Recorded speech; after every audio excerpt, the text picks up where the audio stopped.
Hey everyone, hey dear brothers and sisters in Jesus Christ, welcome back. I'm going to show the two Corys. I've shown them in the past.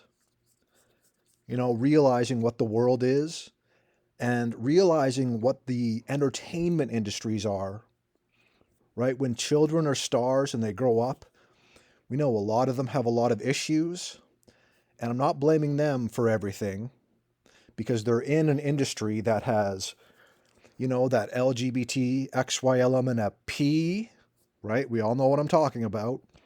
There's a lot of predators in Hollywood, it seems.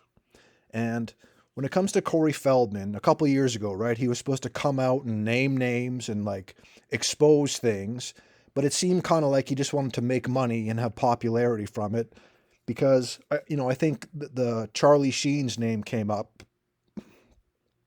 But other than that, there wasn't much that he said. He kept promising like a movie or a book or something like that. But as we will see by these few photos, he's part of that system. You know, he very well could have been abused by a lot of people on his way up through the system. And I'm very sorry about that. And that's something that I wouldn't want to go through and I wouldn't want anyone to go through. So it's very sad, right?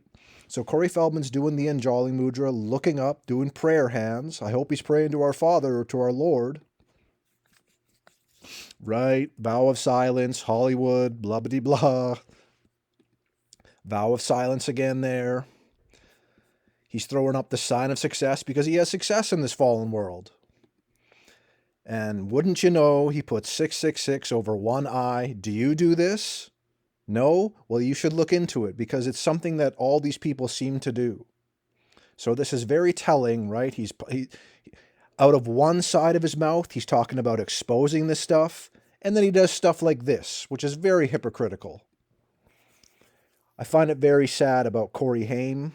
He passed away a couple years ago, and I'm sure he had like a tormented life, like growing up and having people abuse you and whatever really went on. It doesn't sound good. And I think most of us in the truth community, we know Hollywood is a cesspool of just filth and a lot of very negative people that don't seem to have much problem hurting children and exploiting them for sexual needs or just for money and fame. And it just seems like a horrible industry. I don't have children, but if I had children, I would not want them to go into that. That's saying the very least. But it's sad that Corey Haim passed away and had a troubled childhood. And right from one way, we look at him in movies and we're like, oh, he's a famous movie star. He must have it all. But we found out that stuff it's not true. It's not like a glamorous lifestyle. Maybe there's aspects of it, right? You get a fancy car and a nice big home and travel around and people know your name. And I would never want to chase that fame thing. I would much rather be with the Lord and try and humble myself and walk with Jesus Christ. The fame thing it just seems awful. And a lot of them, right? A lot of them seem to acquire a certain level of fame and then they hate the paparazzi. They hate the media. They right? It's like you can't even go out for dinner and just have a normal life. They live a weird life, and I wouldn't want to live that. I don't wish that upon anyone. But some people are wired differently, and they want fame, fortune, success at whatever cost.